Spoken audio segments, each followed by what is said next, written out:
Hello friends, welcome to bright med ji.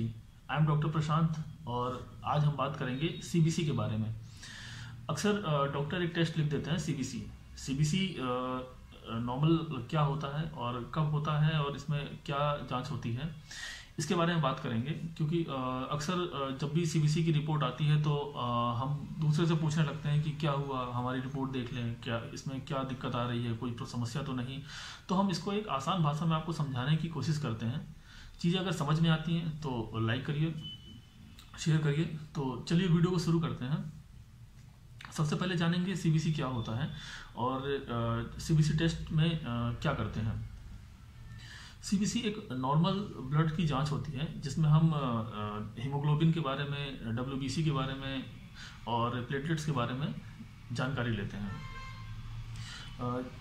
CBC किस condition में कराते हैं या कब कराते हैं सीबीसी? तो सीबीसी टेस्ट होता है अगर बॉडी में कोई थकान लग रही हो, बॉडी में आपके सांस फूलने की समस्या हो, कोई इन्फेक्शन हो बॉडी में, डेंगू, मलेरिया या बुखार लंबे टाइम से चढ़ रहा हो, तो इसके लिए हम सीबीसी टेस्ट कराते हैं। सीबीसी टेस्ट में एक नॉर्मल ब्लड का टेस्ट है जिसमें एक लैब टेक्नीशियन आपसे ब्लड सैंपल लेके जाता है और फिर उसको अपने हिसाब से वो रिपोर्ट देता है। जो रिपोर्ट आती है उसमें कुछ वैल्यूज़ होती हैं जिसको समझने की जिसको हम समझाने की कोशिश करते हैं आपको।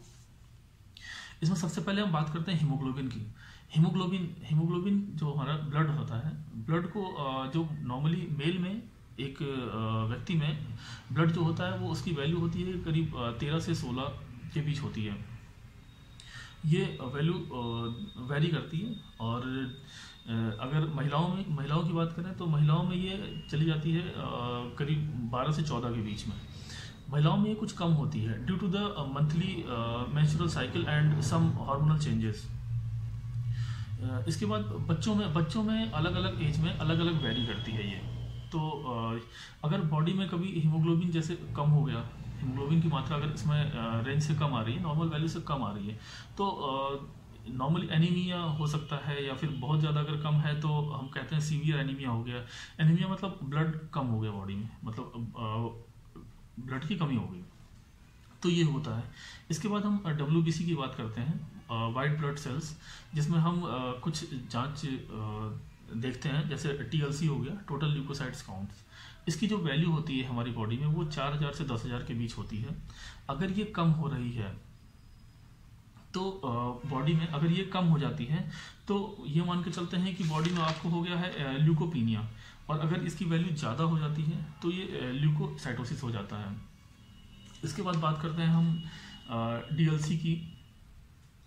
डीएलसी की वैल्यू जो है, डीएलसी की वैल्यू हम 5 तरीके से देखते हैं, जिसमें पहला जो देखते हैं वो है आपका न्यूट्रोफिल्स।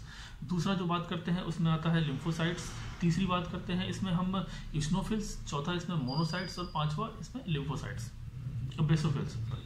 बेसोफिल्स की बात करते हैं। तो जो न्यूट्रोफिल्स होता है, न्यूट्रोफिल्स की मात्रा जो होती है इसमें 40 से 60 होता है।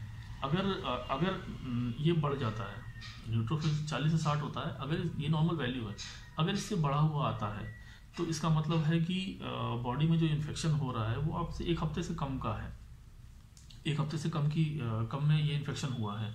और अगर बॉडी में कभी इसके बाद अगर वैल्यू देखते हैं हम तो लिम्फोसाइट्स की देखते हैं जो करीब 20 से 40 होता है। अगर इससे 40 से वैल्यू ज़्यादा बड़ी होती है तो इसका मतलब इन्फेक्शन जो आपको हुआ वो आपको 1 हफ्ते से ज़्यादा का हो चुका है। फिर तीसरी वैल्यू जो देखते हैं वो हम आपका इस्नोफिल्स की देखते हैं। इस्नोफिल्स अगर 0 से 6 के बीच वैल्यू है इसकी तो ये नॉर्मल है। अगर इससे ऊपर की तरफ बढ़ता है तो इसका मतलब है कोई आपको एलर्जी है, कोई प्रॉब्लम है, जिस धूल की वजह से एलर्जी हो सकती है, ये ऐसी समस्या हो सकती है। इसके बाद आपका मोनोसाइट्स और आपका बेसोफिल्स आता है जो कि बहुत वैरी नहीं करता, नॉर्मल है। इसमें ज़्यादा हम चीज़ें चेंजेस नहीं देखते हैं। ये डब्ल्यूबीसी जो है वो हमारी बॉडी की रोग प्रतिरोधक क्षमता को देखते हैं। बॉडी में कोई भी इन्फेक्शन आता है तो उससे लड़ने की क्षमता होती है। बॉडी में अगर ये बढ़े हुए आते हैं, काउंट बढ़ा हुआ है, तो इसका मतलब है कि बॉडी में कोई इन्फेक्शन है। अब इसके बाद हम बात करते हैं पीसीवी वैल्यू की, जो हेमाटोक्राइट्स बोलते हैं। अगर बॉडी में जैसे ये पीसीवी क्या होता है, ये थिकनेस चेक करता है हीमोग्लोबिन की। अगर बॉडी में हीमोग्लोबिन कभी कभी बढ़ जाता है अचानक में, ये किस कंडीशन में होता है, ये लूज मोशन वगैरह अगर हो जाता है तो उसमें पानी की कमी हो जाती है। पानी की कमी हो जाती है तो बॉडी के सेल्स होते हैं वो थिक कर जाते हैं। इस थिकने की वजह से ही ये हीमोग्लोबिन बढ़ा हुआ आता है। तो अगर कभी पीसीवी वैल्यू आपकी बढ़ी है तो इसका मतलब है कि बॉडी में आपको लूज मोशन या डायरिया के चांसेस हैं। फिर हम बात करते हैं एमसीएच वैल्यू के बारे में, एमसीवी वैल्यू के बारे में बात करते हैं। एमसीवी वैल्यू क्या होता है, मीन कॉर्पुलस वॉल्यूम होता है। ये ब्लड के साइज़ की बात करता है, ब्लड के साइज़ को देखता है। अगर ये नॉर्मल साइज से ज़्यादा है, जैसे 80 के बीच, 80 से 100 के बीच होता है, अगर ये बढ़ा हुआ है तो ये मान के चलते हैं कि विटामिन B12 की कमी हो सकती है बॉडी में, या फिर एनीमिया हो सकता है, थैलेसीमिया के भी चांसेस हो सकते हैं, ये हो सकता है। इसके बाद बात करते हैं हम एमसीएच की, जो मीन कॉर्पस्कुलर हीमोग्लोबिन है। इसमें क्या होता है, इसमें बात करते हैं कि ये नॉर्मली आपका 25 से 30 के बीच ही होता है काउंट, बट अगर ये बढ़ा हुआ है तो आपको एनीमिया से रिलेटेड कई सारी समस्या हो सकती है, जिसके बारे में अभी हम जिक्र नहीं करेंगे। और एक नॉर्मल मान के चलते हैं कि इसमें एनीमिया से ही संबंधित कोई समस्या हो जाती है। इसके बाद बात करते हैं हम प्लेटलेट्स, जो कि इससे तीसरी चीज़ें इसमें मिलती हैं। प्लेटलेट्स हमारी बॉडी में जो होता है वो नॉर्मल 1.5 लाख से 4 लाख के बीच होता है। अगर ये प्लेटलेट्स बॉडी में घट रहे हैं तो कहीं ना कहीं संभावना है डेंगू भी हो सकता है।